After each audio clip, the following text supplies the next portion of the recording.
Good Lord, He done blessed us with another hot fall, ain't He? It's gonna carry on through. I can tell. Get off there.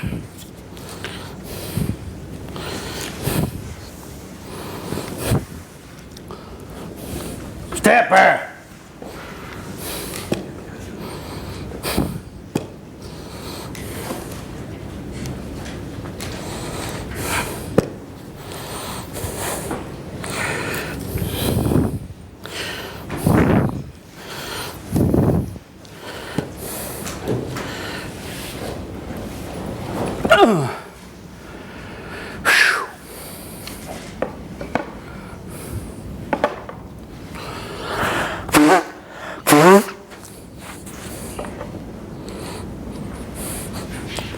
Oh, thank good for Western Kentucky snuff.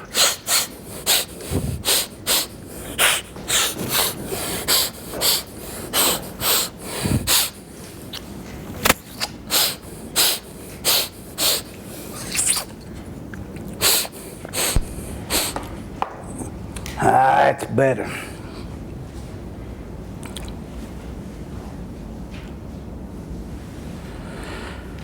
I reckon I'll never know whether it is a blessing or a curse to grow old. But oh, how I long for them exciting days of my youth and them wonderful early days of this here state that we all call Kentucky.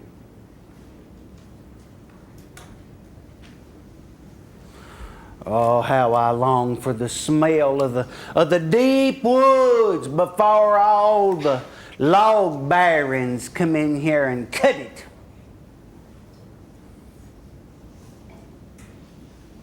How I wish for the feel of that fog like it used to gather on my forehead whilst I was paddling quietly along in the canoe right up here in the river.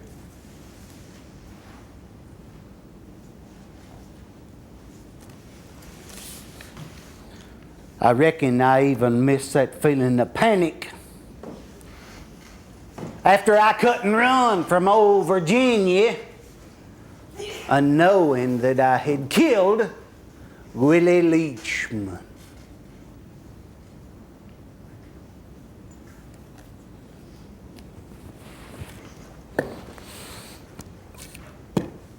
Now people, they always are telling me, Simon Kenton, you're a rambling old fool.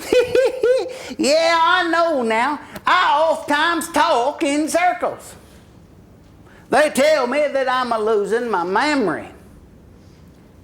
But now I'll promise you, if Julians will prod me a little bit, I'll finish each and every story that I get started.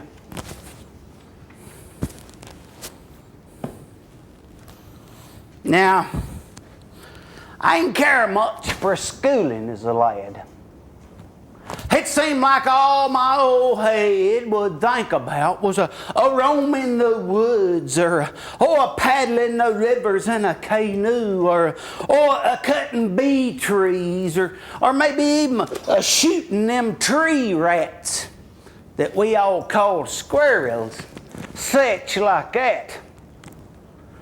Oh, but I'm here to tell you my lack for a formal education, it sure cost me in later years. Well, I weren't much good to my family neither. Oh, I hated the drudgery of farm life, and they'd always put me to splitting rails, or they'd put me to hoeing in the corn patch, or packing rocks out to new plowed ground, or such like that.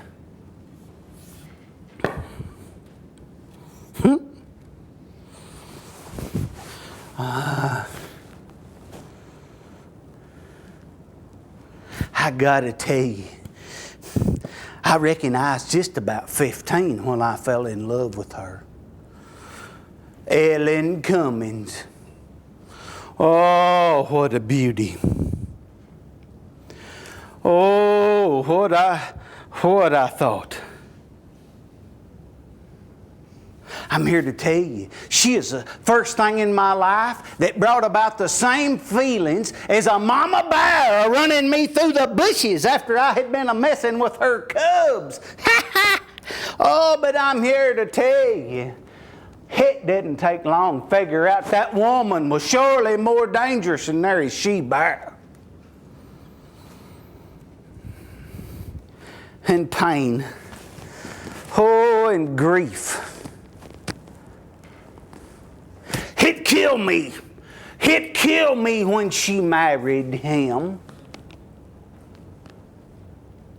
Willie Leachman, that is. But I just couldn't help it. I had to call him out.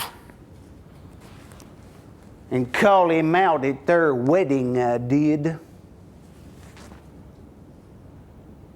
Oh, and he whooped me soundly, and why, hit us in front of what seemed like everybody in Fauquier County, Virginia. But now, it weren't long for I healed up. Good tools, they is rare in them days, and my pa, he'd sent me over to White Rock Ridge to borrow a felling saw from the Leachmans, and it just happened to be laying way back over on a ridge there where they had been a-logging, and lo and behold, if they didn't send me an old will to go and fetch it. Why, no sooner than we got in the woods there a piece, I proposed that we settle our old score and the fighting hit us on. Now I need to back up here a little bit and tell you that now since that day of my whooping, I'd been a whole lot more willing to work. I'd split me a lot more rails, and I'd put the oomph into hoeing that corn. Pack me a terrible lot more rocks out the new plowed ground. Why, the bigger uns, the better. Why, the word was about the town there that believe that Leachman boy has done knocked some sense into old Simon Kenton's thick Irish skull. Little did every one of them have a notion that hit us all in anticipation of this here very day.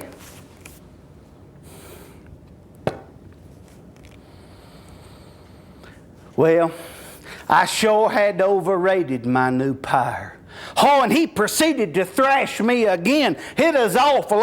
He was wiring the ground out with me, and I knew I had to do something, and I looked over, and not too far away there's a sapling. It had a fork on it about that high off in the ground, and the thought had occurred to me if I could ever get his long chew of hair and get it wrapped around that bush, well, the day it'd be mine. So, well, I dug my heels in and I shoved us that away. And I didn't hardly get it. So I just reached around here and I bit him. Hey, and that got it. And I got his hair and I got it around that bush. And with all the pent-up fury that had built in me, I commenced a beating on him.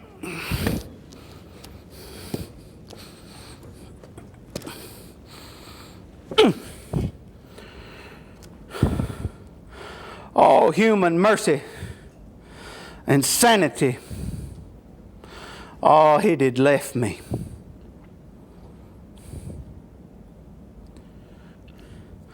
I reckon there in a little while I realized how rough I had been on him, and I commenced to trying to roust him about, and he just laid there limping.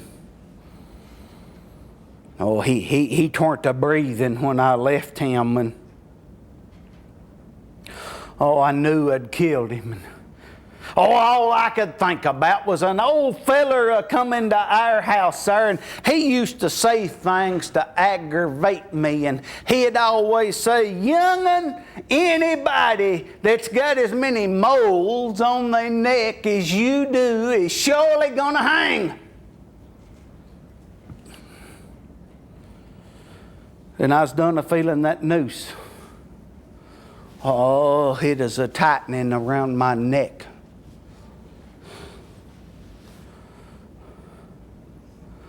So at the young age of 16 years and 7 days, I left my home. I left my family. I didn't tell nary a soul. And I lit out and I headed west. I traveled all night. I made her all the way to Ashby's Gap of the Blue Ridge. I always hear her tell it is 18 miles. Oh, I remember as the sun is coming up there, I took me a long langer and looked back down through the holler there towards our home place, and I swear I could still see our little old cabin, though it looked not larger than a thimble. Oh, I sure was in a quandary. I didn't know what to do, where to go. But now, thoughts of my old rambling Uncle Tom Kenton kept a-creeping into my head. Now, Uncle Tom, he is an Indian trader. Oh, and he used to come to our cabin there when I was a young'un, and he'd tell tales. Oh, exciting tales. Familiar tales. Tales about a land to be found on the lower Ohio.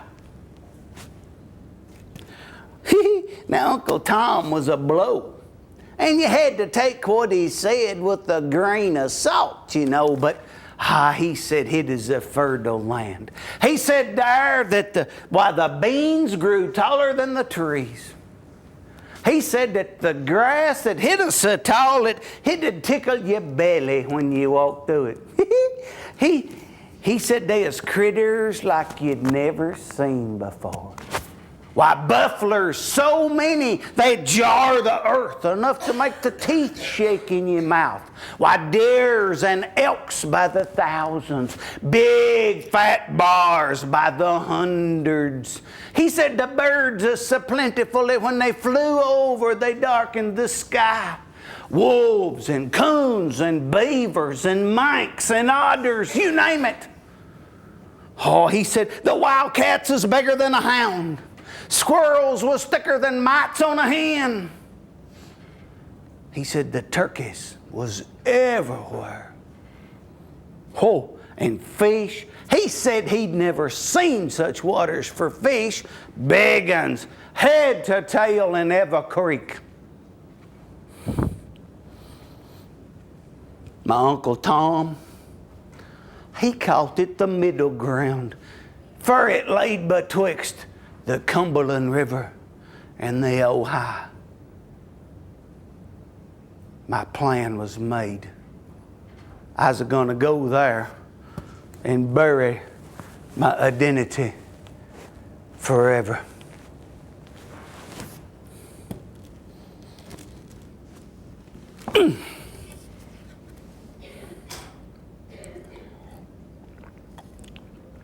Oh, I remember being so cold.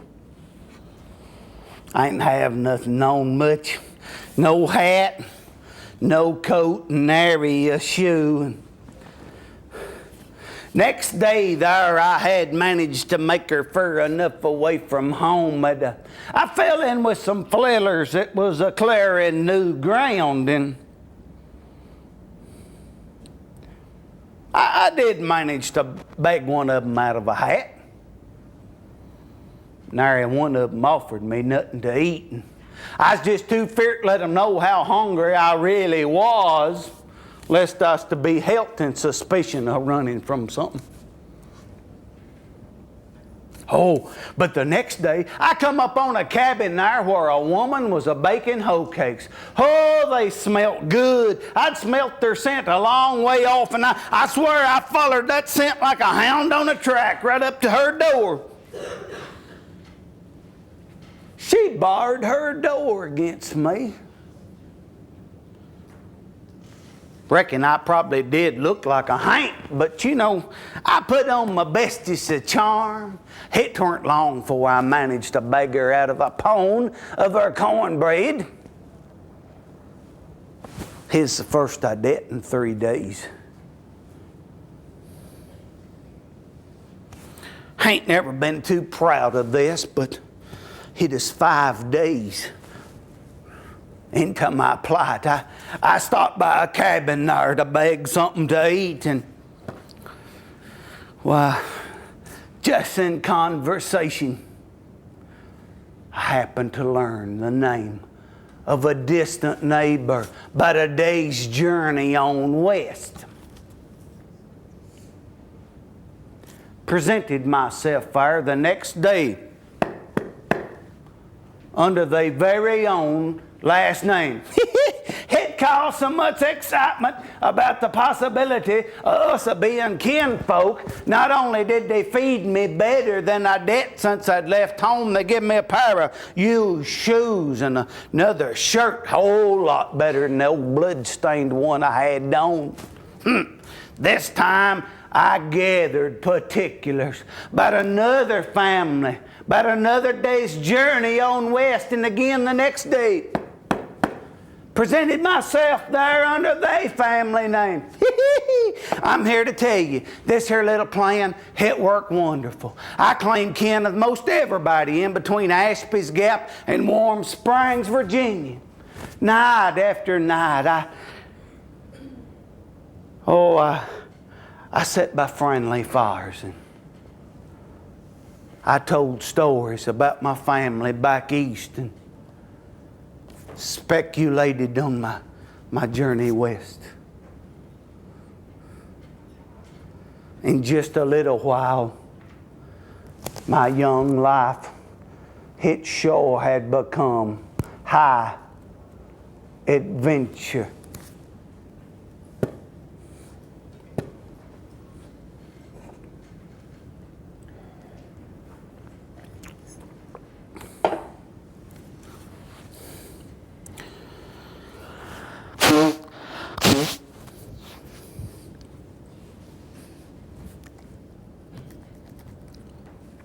"15 days after my fight with Willie Leachman, I strolled into Warm Springs, Virginia. It is just a little better than 140 miles away from my home. Now, at my last stop, I'd learned of a wealthy gentleman there. His name was Butler. He is a miller and a widower, had no children. I'd heard he was doing his best to run his mill by himself, and I sure was hoping that he might be willing to hire a young man that would work hard, and of course, cause he is wealthy, he'd pay me good for my labors. I had no trouble of finding Jacob Butler's mill, but I sure was nervous about talking to him. I took me a stand out behind a huge oak tree, and I rehearsed what I was going to say to him. "Good evening, sir." I mustered up my best of King's English in the finest of posture.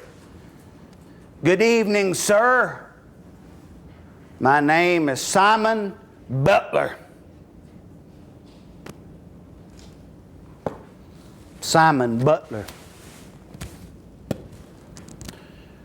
Little did I know that this time I'd keep my stolen name for a little better than the next 9 years. Oh, Butler, we become great friends. And now Butler, he is Irish himself, and I got to tell you, there's few things in the world that he valued more than kinfolk. And oh, he talked so awful proud about one uncle, Sir Toby Butler, back in dear old Ireland. And of course, I just casually mentioned, while as a young'un, I'd heard that name many times. He's immediately certain we as kinfolk, hired me on the spot. Oh, but work?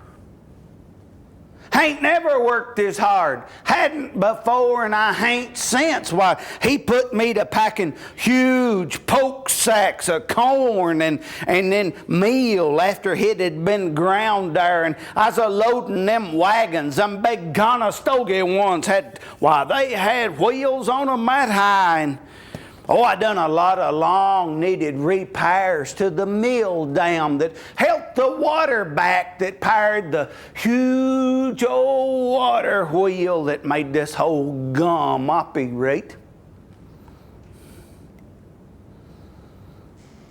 Oh, Butler,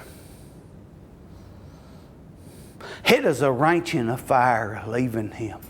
Oh, it affected me a lot worse than I ever figured it would. But Warm Springs, there it is always a bustle, activity.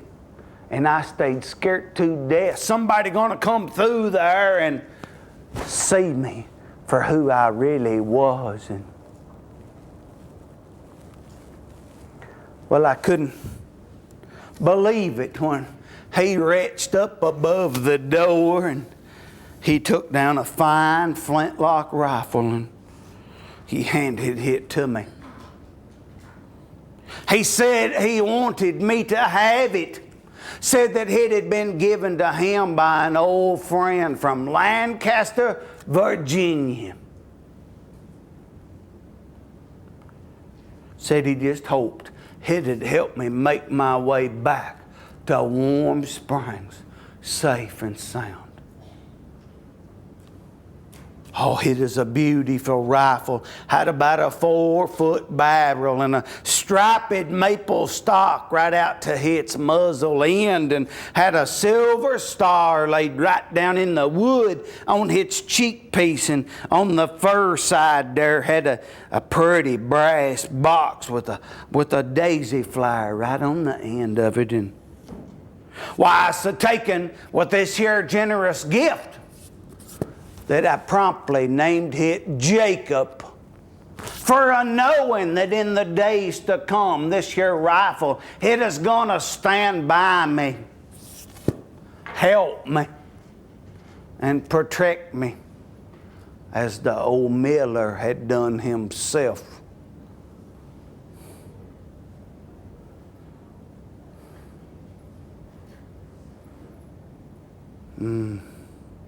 Well, all the activity about there, it sure had me awful excited, but I was awful disappointed that I wasn't finding no fellers that was heading into the middle ground, and I figured I'd just best go on north to Fort Pitt, the very mouth of the mighty Ohio. So surely there I'd find me some fellers heading towards the middle ground. And now I didn't make it too far at all, for I run into a couple of real interesting characters. George Yeager. Oh, he is a great tall feller. I always called him the Long Dutchman. Another feller by the name of Strader. Now his given name, it is George too. And oh, me and old Strader, we sat for days listening to that old Dutchman tell tales. Oh, exciting tales. Familiar tales. Tales about a land to be found on the lower Ohio River. He said they was cane brakes, vast fields of cane, far as the eye could see. Most all of it more than twice my height. And now the old Dutchman, he'd been kidnapped as a baby by the Indians, and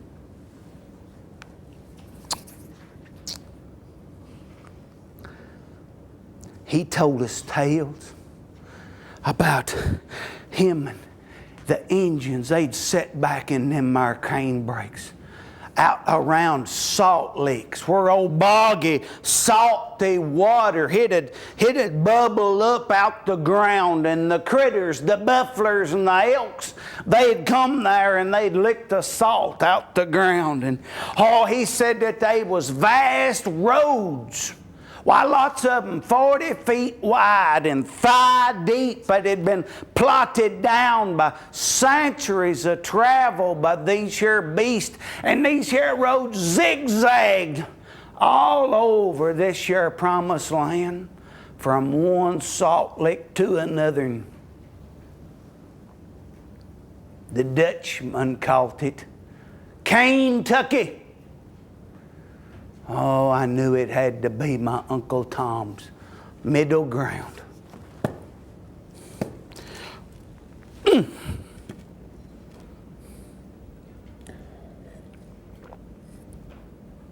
Bufflers. Now, you'uns has heard me talk of bufflers, but how many of you'ns has ever seen one? Oh, they odd-looking critters. They got huge heads that they carry weight down here, close to the ground, right up in front of great woolly shoulders.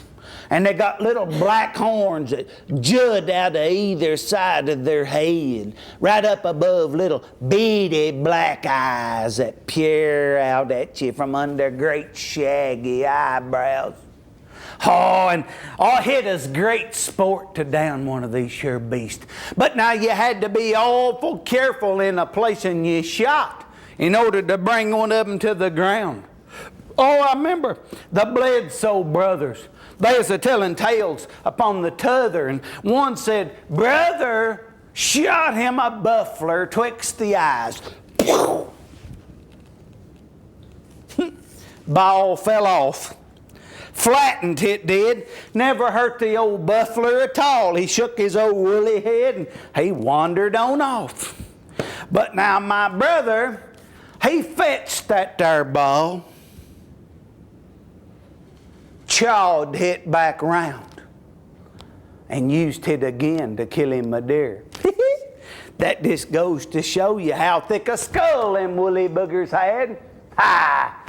Not to mention how precious that lead was. Old buffalo meat hit us good too. Well, I ain't had a bite of it in years.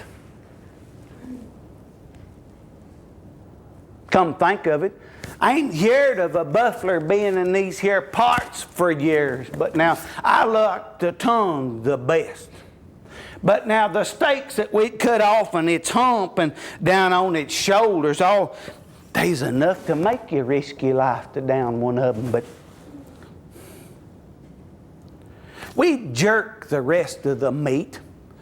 Meaning we'd cut her up in strips about that wide, and we'd make us a rack out in the middle of the sun there. And we'd build a fire up under it using the green limbs off a hickory tree, and it'd last forever after you had done this to it. Well, that is as long as you could keep her dry, and keep her in a poke sack or something, where the flies wouldn't blow on it. We'd tan their hides too. We used their brains. Injuns said that every critter had just enough brains to tan its own hide. But they is right too. Now the leather off an old deer or an elk, they made for good moccasins or leggings, and I reckon if you was in a pinch you could make you a shirt.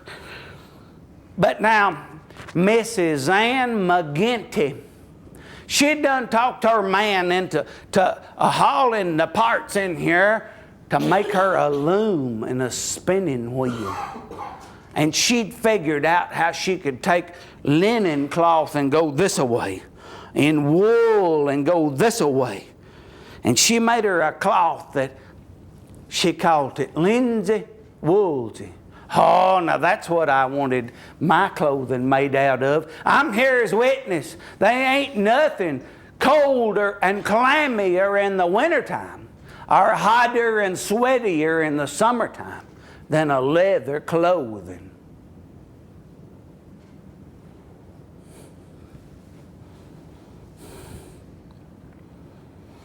Well,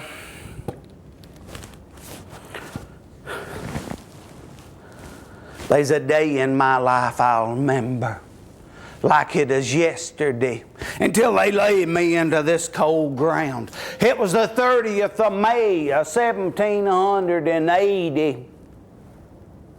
I didn't know whether to be amused or disgusted. It is 1,000 wonders more fellers didn't get themselves killed to coming in here trying to settle this here territory.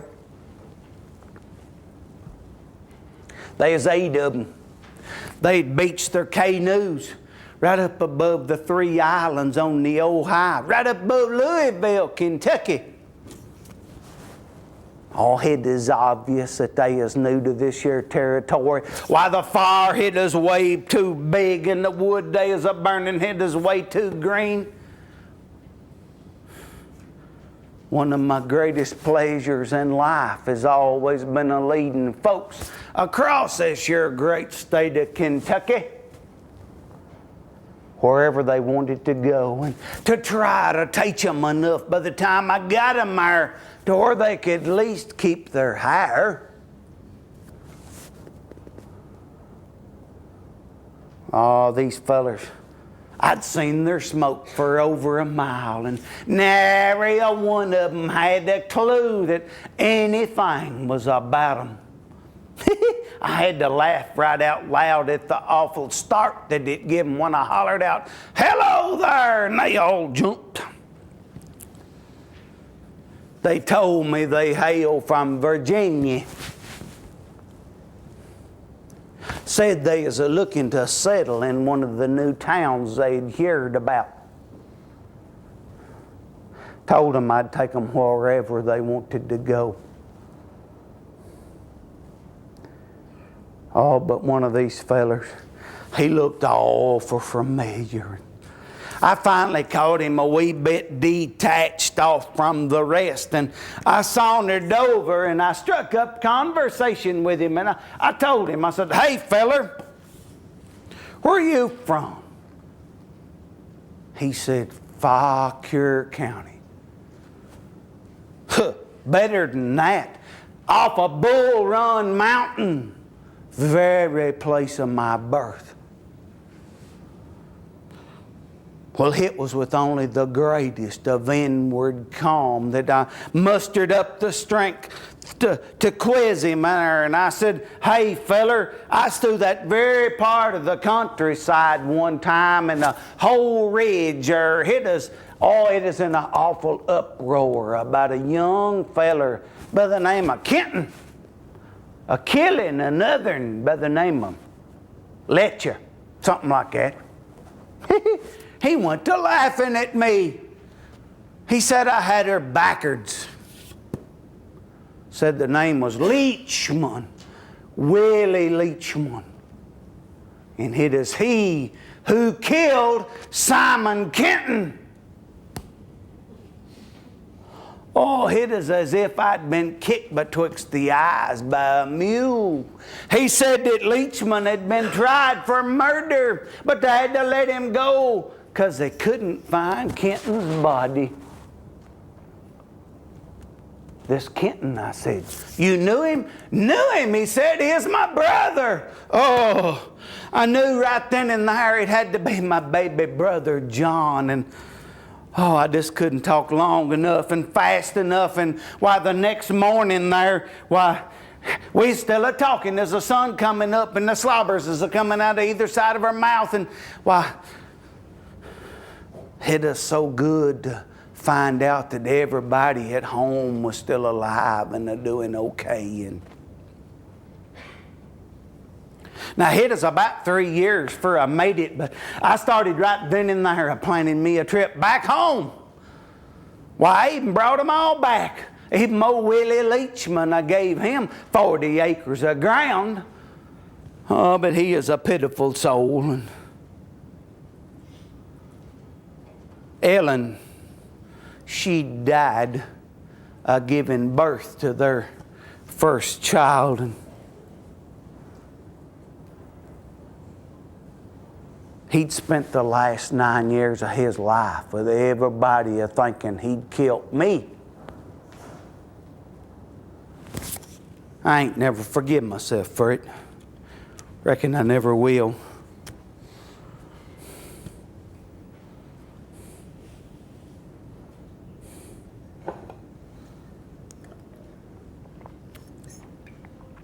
Oh, took religion when I was 63 years old. Praise the Lord. You know, it didn't really change me much. Now, I'd asked for forgiveness way back yonder for all the lying that I'd done to try to save my neck. You know, when I thought I'd killed old Willie Leachman. But I reckon about the most evident change in me was a laying up the rifle gun for the first time since old Jacob Butler had handed me my first. And then having this old habit of always carrying something in my hand, I made myself this here old walking stick. And just like that old rusty rifle gun, I carry it with me every waking hour and keep her pretty close to the hand even when I'm asleep. Oh, it makes for a good poker. And why, if somebody gets fresh with me when I'm out here walking, I reckon I could whoop them if I needed to.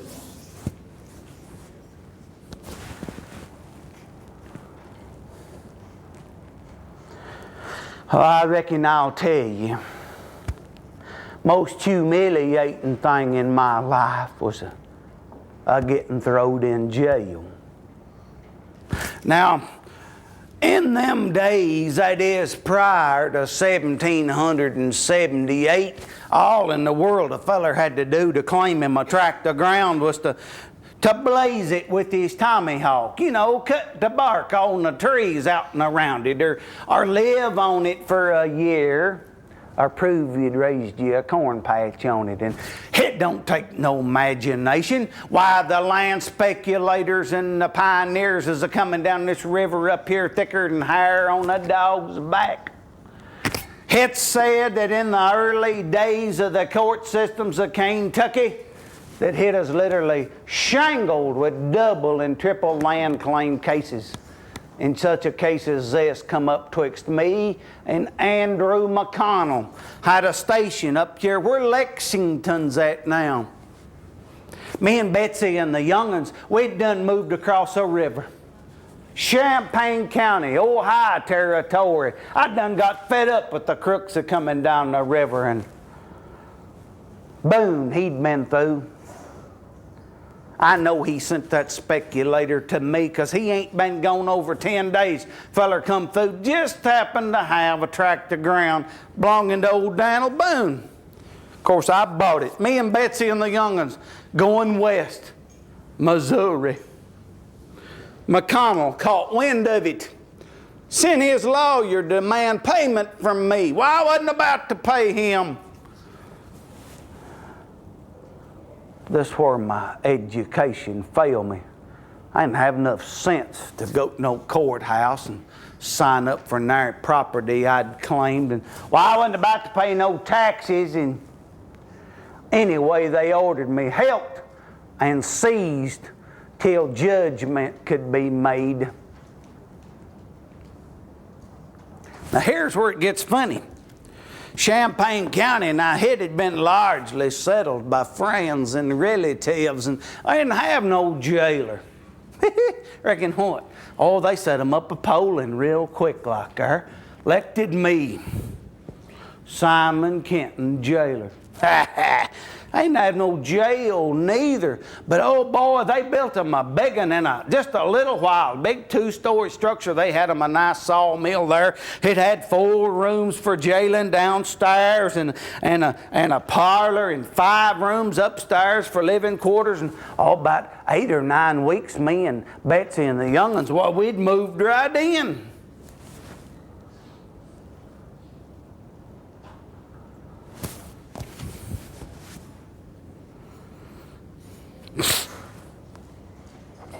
Now I know I done a lot of lying to save my neck when I thought that I'd killed old Willie Leachman. But I will contend until the day I die that Simon Kenton is a just and honest man.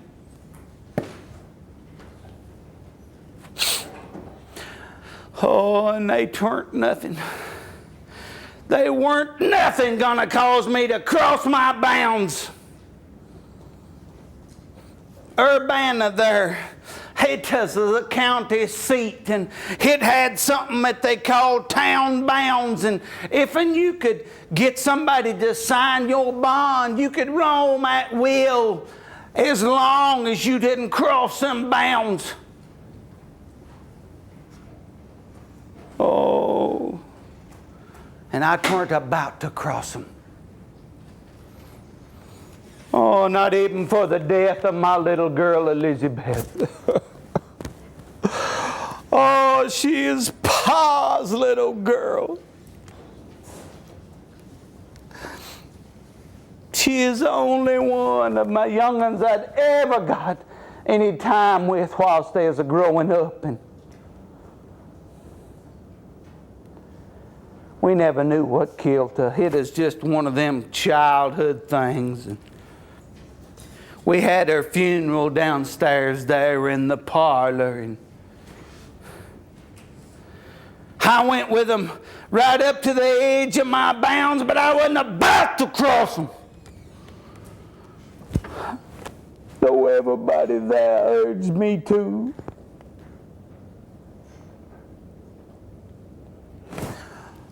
But I got to tell you, it is the saddest day of my life of watching that procession wend its way through the prairie to her grave.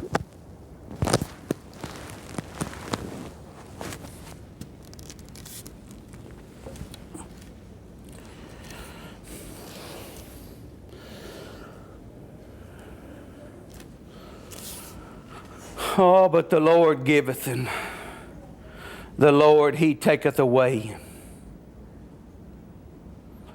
It is about 12 months later.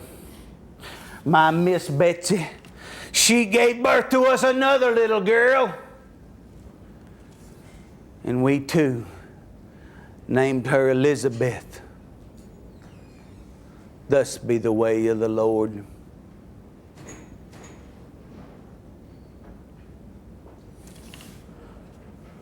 Oh, long now after the Indians' warpath and the buffaloes' trail have give way to these villages and city streets, I can't keep but to walk silent. Even a knowing that they ain't nothing but good neighbors are surrounding me. This here habit of being constantly alert and in fear, it ain't gonna be broken.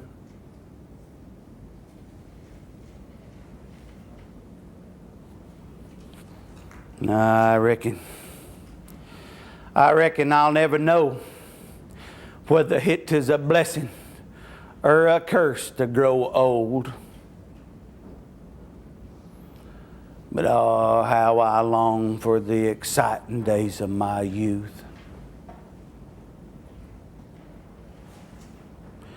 And as this old sun sinks, as each one of my days they come to an end, I know I'm a fighting the final battle. And I got to tell you, by far, it's the hardest battle of them all. Thank you.